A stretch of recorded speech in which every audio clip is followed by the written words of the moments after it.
Hello guys, कैसे सब लोग। आई होप कि आप लोग अच्छे होंगे। फ्रेंड, मैं हूं आपका दोस्त किस्मारी। मैं लेकर आऊं बहुत ही इन्फॉर्मेटिव टेक्निकल वीडियो। फ्रेंड, आज का जो टॉपिक है बहुत ही इन्फॉर्मेटिव टेक्निकल होने वाला है।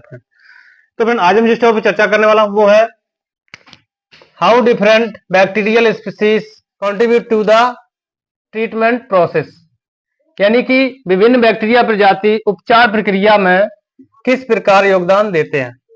आज हम इस टॉपिक पे चर्चा करने वाला हूं। जो भी मतलब बैक्टीरिया है, यानी जो बैक्टीरिया की स्पीसीज यानी प्रजाति होती है, ठीक है, वो उपचार प्रक्रिया में किस प्रकार उनकी अहम भूमिका रहती है या योगदान रहता है या क्या बेनिफिट वो प्रोवाइड करते हैं।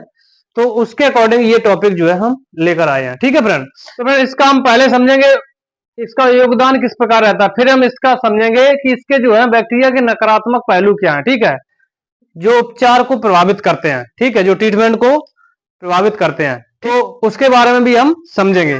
चलिए फ्रेंड, देर ना करते हुए स्टार्ट करते हैं।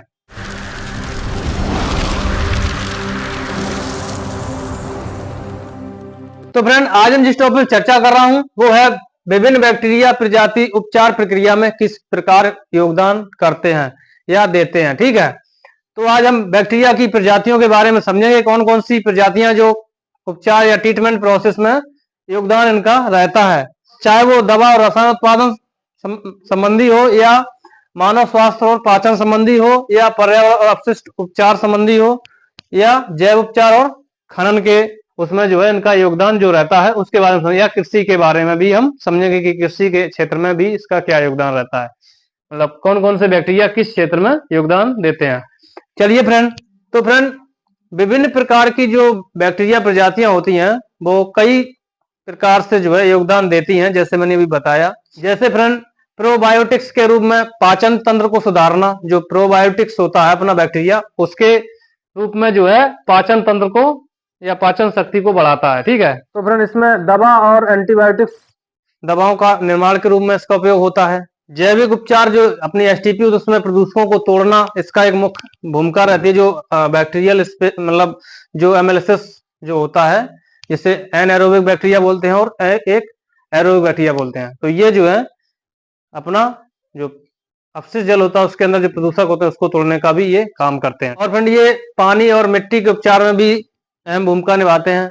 और फ्रेंड कुछ बैक्टीरिया ऐसे होते हैं जो रोगजनक होते हैं, यानी पैथोजेनिक होते हैं, जो रोगों को बढ़ावा देते हैं और रोग फैलाते हैं, जिनको फ्रेंड एंटीबायोटिक्स से नियंत्रित किया जा सकता है। चलिए फ्रेंड, ये तो हो गया शॉर्ट में, फिर आप डिटेल से समझते हैं फ्रेंड। तो इसमें पहला पॉइंट है friend positive contribution of bacteria, यानी कि बैक्टीरिया के सकारात्मक योगदान। अब किस क्षेत्र में है? इन हेलिंग एंड अदर प्रोसेस, यानी कि उपचार और अन्य प्रक्रियाओं में। तो फ्रेंड जो बैक्टीरिया के जो सकारात्मक योगदान है, दो प्रकार से हम बैक्टीरिया के बारे में समझाएंगे, एक सकारात्मक योगदान, एक नकारात्मक योगदान। यानी कि पहले सकारात्मक योगदान हम समझते हैं कि बैक्टीरिया किस तरीके से हमारे लिए बेनिफिट प्रोवाइड करता है और किस तरीके से हमको यानी कि नुकसान भी पहुंचा सकता है। तो दोनों तरीके से हम समझेंगे। बैक्टीरिया दोनों प्रकार का होता है, एक हमारे लिए फायदेमंद होता है, एक नुकसानदायक होता है। तो आज हम पहले फायदेमंद के बारे में समझेंगे, फिर नुकसानदायक, यानी कि हमारे लिए क्या हार्मफुल ये हो सकता है। तो अभी हम इसको जो है बेनिफिट के रूप में देखते हैं कि ये जो सकारात्मक योगदान इसका क्या रहता है। तो हम किस किस क्षेत्र में देखेंगे? उपचार और अन्य प्रक्रियाओं में, यानी कि ट्रीटमेंट प्रोसेस और अदर जो प्रोसेस है उनके बारे में। ठीक है, तो इसमें पहला है फार्मास्यूटिकल एंड केमिकल प्रोडक्शन, यानी कि दवा और रसायन उत्पादन। पहले हम समझेंगे जो दवा बनती है, जो फार्मास्यूटिकल कंपनियां होती हैं उसमें, और रसायन उत्पादन में इसका क्या अहम भूमिका रहती है, क्या सकारात्मक योगदान रहते हैं, कौन से बैक्टीरिया इसमें यूज होते हैं, वो हम समझेंगे। ठीक है, चलिए समझते हैं। तो फ्रेंड इसमें जो बैक्टीरिया होता है दवा के रूप में इंसुलिन, एंटीबायोटिक्स जैसी दवाएं जो होती हैं पेनिसिलिन उत्पादन के लिए आवश्यक होती है, और फफूंद, विटामिन और अन्य रासायनिक यौगिकों के उत्पादन के लिए इसका उपयोग किया जाता है। ठीक है, किसका? जो दवा उत्पादन होता है, पेनिसिलिन या एंटीबायोटिक जैसी जो दवाएं होती हैं फफूंद को नियंत्रित करने के लिए रासायनिक यौगिकों का उपयोग किया जाता है। और फिर कुछ दवाएं जो होती हैं जो कृषि के लिए उपयोग की जाती हैं, कृषि के लिए कीटनाशक के रूप में जो बनाई जाती हैं, उसमें जो बैक्टीरिया होता है उसका नाम होता है बैसिलस thuringiensis है। तो ये जो बैक्टीरिया है वो कृषि के क्षेत्र में जो कीटनाशक दवाएं होती हैं उसको बनाने के लिए उपयोग में लाया जाता है। चलिए फ्रेंड, इसके बाद फ्रेंड सेकंड पॉइंट है ह्यूमन हेल्थ एंड डाइजेशन, यानी मानव स्वास्थ्य और पाचन। चलिए मानव स्वास्थ्य और पाचन के बारे में समझते हैं, कौन सा बैक्टीरिया यूज होता है। तो फ्रेंड कुछ बैक्टीरिया होते हैं जो आंत में रहने वाले जो लाभदायक बैक्टीरिया होते हैं जो पाचन तंत्र को मजबूत बनाते हैं, उसका नाम होता है गुड माइक्रोबायोटा। ठीक है, तो ये जो माइक्रोबायोटा होता है वो क्या करता है, ये जो है पाचन तंत्र को मजबूत बनाता है और प्रतिरक्षा प्रणाली जो है वो मजबूत करता है। ठीक है, और फिर जो दूसरा पॉइंट है उसमें जो प्रोबायोटिक्स जो बैक्टीरिया होता है वो जो दही में हम लोग यूज करते हैं, जो दही में रहता है प्रोबायोटिक्स जो बैक्टीरिया होता है वो क्या होता है, पाचन शक्ति को बढ़ाता है, सेहत को अच्छा करता है, यानी कि जो स्वास्थ्य के लिए ये हेल्पफुल साबित होते हैं और इसको हम यूज में लेते हैं। तो ये एक हो गया अपना प्रोबायोटिक्स। इसके बाद थर्ड पॉइंट है एनवायरमेंट एंड बेस्ट रिमेडिएशन, को हम बायो रिमेडिएशन भी बोल सकते हैं, पर्यावरण और अपशिष्ट उपचार, यानी कि जो बैक्टीरिया पर्यावरण और अपशिष्ट उपचार के लिए यूज होते हैं उसका नाम क्या है, क्या इनका मतलब योगदान रहता है, किस प्रकार से, आइए समझते हैं। तो फ्रेंड इसमें क्या होता है, जो जल उपचार संयंत्र होते हैं जिसे हम सीवेज ट्रीटमेंट प्लांट या हम लोग एसटीपी बोलते हैं शॉर्ट में, तो उसमें क्या होता है, ये बैक्टीरिया जो है जिसे हम एरोबिक बैक्टीरिया बोलते हैं, ये बैक्टीरिया हम लोग इसमें यूज करते हैं। ये क्या करते हैं, कार्बनिक पदार्थों को तोड़ते हैं और पानी को साफ करते हैं।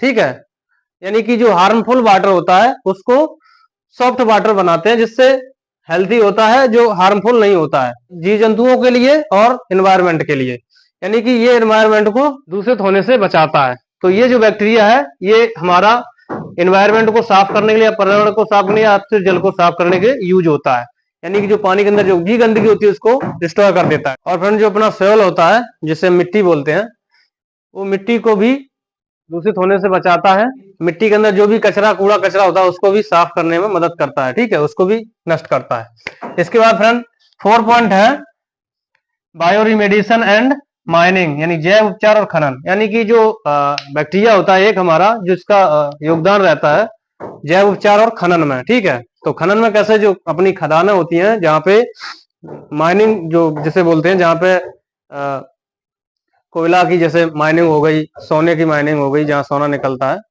तो वहां जो माइनिंग होती हैं वहां पर भी इसका योगदान रहता है बैक्टीरिया का। आइए समझते हैं कैसे। तो फिर इसमें एक प्रोटियस प्रजाति की जो बैक्टीरिया होती है, प्रोटियस, वो क्या करता है, जो भी भारी धातुएं होती हैं उनमें से जो गंदगी है उसको खत्म करने का काम करती हैं। ठीक है, यानी कि उसको शुद्ध करने का काम करती हैं, उसके अंदर जो भी अशुद्धि होती है उसको खत्म करते हैं, कार्बनिक पदार्थ होते हैं। और फ्रेंड दूसरा पॉइंट ये है कि जो बायो माइनिंग जो होती है उसमें भी बैक्टीरिया का उपयोग किया जाता है। जो माइनिंग में धातुएं निकलती हैं उसमें बैक्टीरिया का उपयोग किया जाता है धातुओं को निकालने के लिए, बायो माइनिंग में भारी धातुओं को निकालने के लिए उपयोग में यूज किया जाता है बैक्टीरिया को। इसके बाद 5 पॉइंट है एग्रीकल्चर इन कृषि।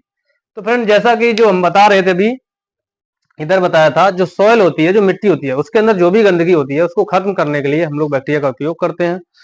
तो सॉइल को दूषित होने से बचाता है। मिट्टी होती है उसमें जो भी हम फसल बोते हैं, जो पौधे निकलते हैं, उसको नाइट्रोजन और फास्फोरस प्रोवाइड कराने के लिए जो बैक्टीरिया उसमें होता है उसके माध्यम से उसको नाइट्रोजन और फास्फोरस प्रोवाइड होती है। तो ये 2 काम होते हैं, यानी कि जो मिट्टी होती है उसको, यानी सॉइल को उर्वरा शक्ति बढ़ाती है और उसके अंदर जो भी गंदगी है उसको डिस्ट्रॉय करता है, और जो पौधे उसमें से निकलते हैं उसको नाइट्रोजन और फास्फोरस की कमी कभी नहीं महसूस होने देता है, यानी कि जो नाइट्रोजन फास्फोरस है उसको प्रोवाइड करता रहता है। दूसरा पॉइंट इसमें हम समझते हैं फ्रेंड अब नेगेटिव एस्पेक्ट ऑफ बैक्टीरियल, यानी कि बैक्टीरिया के नकारात्मक पहलू, विच एफेक्ट ट्रीटमेंट, यानी कि जो उपचार को प्रभावित करते हैं। अभी हमने समझा था पॉजिटिव पहलू, ठीक है, यानी कि सकारात्मक उपयोग। अब हम समझ रहे हैं नकारात्मक।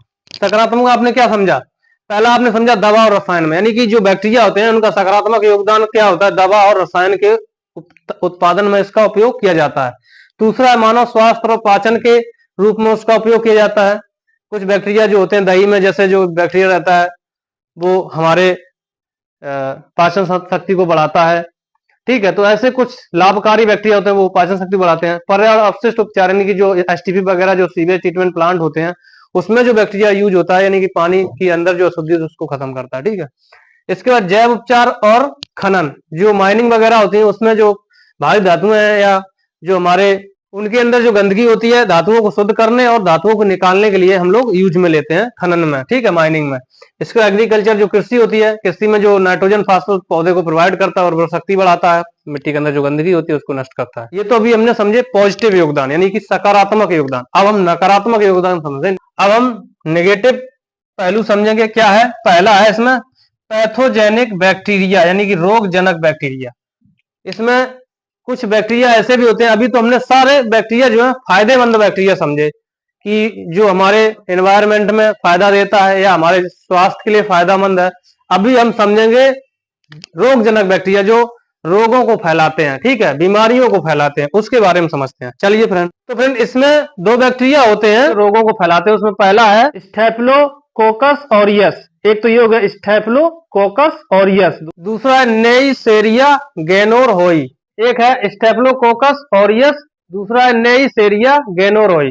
ये जो बैक्टीरिया है, ये जो रोगजनक संक्रमण है, ये जैसे निमोनिया हो गया, टॉन्सिलिटिस बीमारी हो गई, ऐसी बीमारियां जो ये फैलाते हैं जिसका इलाज जो है एंटीबायोटिक्स के द्वारा होता है। यानी कि कुछ बैक्टीरिया अभी मैंने बताया कहाँ गया, ये दवा उत्पादन में, ये क्या करते हैं, एंटीबायोटिक्स बनाया जाता है। यानी कुछ बैक्टीरिया जब बीमारी फैलाते हैं तो उन्हीं की जो कुछ प्रजातियां होती हैं, जो फायदेमंद प्रजातियां होती हैं, उनसे जो है एंटीबायोटिक्स बनाए जाते हैं। जैसे निमोनिया हो गया, टॉन्सिलिटिस हो गया, ऐसी बीमारियों को जो है ठीक करने के लिए एंटीबायोटिक बैक्टीरिया के द्वारा ही बनाया जाता है, ठीक है, जिससे उन बैक्टीरिया को काबू में किया जा सके, यानी उसको डिस्ट्रॉय किया जाए या उसको निष्क्रिय किया जाए, उनके जो संक्रमण है उनको नष्ट किया जाए, ठीक है।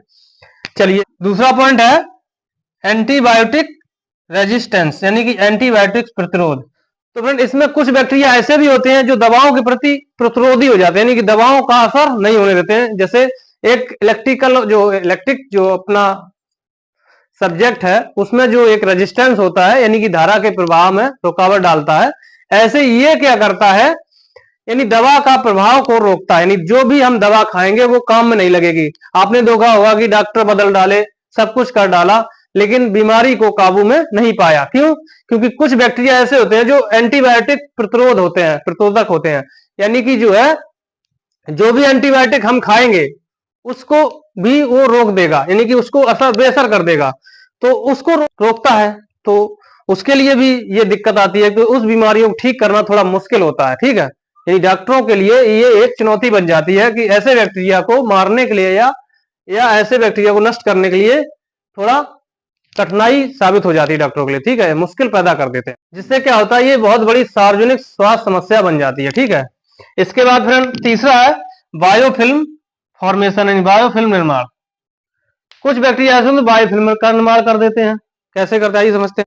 तो फ्रेंड कुछ बैक्टीरिया ऐसे जो बायोफिल्म बनाते हैं, जिससे क्या होता है जो एंटीबायोटिक दवा खाते हैं या प्रतिरक्षा जो प्रणाली होती है उससे ये दूर रखते हैं, यानी उससे बचाते हैं, यानी उससे हटा देते हैं।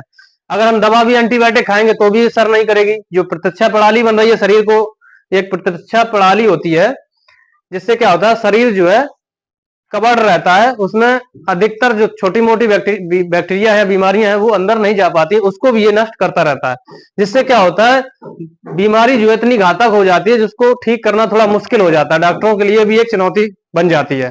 तो ये चीजें जो है एक ये बायोफिल्म का निर्माण कर देते हैं, जिससे उसके अंदर कोई भी या एंटीबायोटिक हो गया या प्रतिरक्षा प्रणाली होगी वो भी अंदर प्रवेश नहीं कर पाती है। तो इसमें एक एग्जाम्पल है जैसे दांतों का इलाज। कुछ ऐसी दवाएं हम लोग खाते रहते हैं, दांतों का इलाज संपूर्ण इलाज तरीके से नहीं हो पाता है, दर्द होता ही रहता है, या दांतों में जलन होती है, या दांतों में दर्द होता है, या दांतों में पानी पीते हैं तो लगता है, ठीक है, ये सारी चीजें। तो इन सभी समस्याओं से निपटने के लिए हमें क्या करना पड़ता है, जो एंटीबायोटिक्स होती हैं इनसे भी हाई पावर के एंटीबायोटिक उनको हम लोग यूज करते हैं, जिससे इनको जो प्रतिरक्षा प्रणाली है वो भी सही से काम कर सके, जो ये लोग बायोफिल्म का निर्माण किया उसको भी तोड़ा जा सके। तो फ्रेंड इस तरीके से जो है जो भी बैक्टीरिया होता है वो हमारे लिए, हमारे स्वास्थ्य के लिए हार्मफुल भी होता है और नुकसानदायक भी होता है। ये दोनों तरीके से ये बैक्टीरिया जो है हमारे लिए होते हैं। तो इसमें कुछ बैक्टीरिया ऐसे होते हैं जो हमारे फायदेमंद के लिए होते हैं, जिससे हम दवा का निर्माण करते हैं या उससे हम वाटर ट्रीटमेंट करते हैं, एनवायरनमेंट को पॉल्यूटेंट होने से बचाते हैं। और कुछ बैक्टीरिया ऐसे होते हैं जो हमारे लिए नकारात्मक होते हैं, जो हमारे लिए बीमारियां फैलाते हैं, उनको रोकना थोड़ा मुश्किल हो जाता है, ठीक है। तो इस तरीके से ये सारी चीजें हमने आपको बताई। तो आशा है कि ये टॉपिक आपको समझ में आ गया होगा। मैंने ऐसा नहीं है कि मैंने एसटीपी से रिलेटेड ही ये वीडियो बनाया, ये साइंस से रिलेटेड भी है। यानी कि जो बैक्टीरिया है मैंने सभी के लिए बता दिया कि कौन कौन सा बैक्टीरिया किस किस के लिए यूज में आता है, कौन बैक्टीरिया किस क्षेत्र में योगदान अपना देता है। मैंने आपको दवा और रसायन उत्पादन के क्षेत्र में जो है योगदान बताया कौन सा बैक्टीरिया है, और मानव स्वास्थ्य और पाचन के क्षेत्र में भी बताया कौन सा बैक्टीरिया योगदान अपना देता है। पर्यावरण और अपशिष्ट उपचार के लिए भी मैंने बताया, जो अपना पर्यावरण एनवायरमेंट पॉल्यूटेंट होता है, जो वेस्ट वाटर जो पूरे क्षेत्र में फैला हुआ है, गंदा जो घरों से इंडस्ट्रियल एरिया से जो निकल के आता है, उसमें कौन सा बैक्टीरिया यूज होता है वो भी मैंने आपको बताया। जैव उपचार खनन यानी कि जैविक उपचार और जो माइनिंग होती है उसके बारे में भी मैंने बताया कौन सा बैक्टीरिया यूज होता है। कृषि क्षेत्र में, एग्रीकल्चर के क्षेत्र में भी मैंने बताया कौन सा बैक्टीरिया का योगदान रहता है। इसके बाद बैक्टीरिया के नकारात्मक पहलू बताए कि कौन कौन से बैक्टीरिया जो होते हैं नकारात्मक भी होते हैं, जो हमारे स्वास्थ्य के लिए हार्मफुल होते हैं या एनवायरमेंट में पॉल्यूटेंट फैलाते हैं। तो ये सारी चीजें मैंने आपको बताई। आशा है कि टॉपिक जो है आपको अच्छे समझ में आ गया। अगर अच्छे समझ में आ गया तो कमेंट सेक्शन में जाके कमेंट करें, अपने दोस्तों में ज्यादा शेयर करें, जिससे कि ये जानकारी सभी दोस्तों तक आसानी से पहुंच जाए। चलिए फ्रेंड, आज का टॉपिक यहीं समाप्त करते हैं, फिर मिलेंगे नए इनपुट के साथ। तब तक के लिए मुझे दीजिए इजाजत। नमस्कार फ्रेंड, बाय बाय, जय हिंद।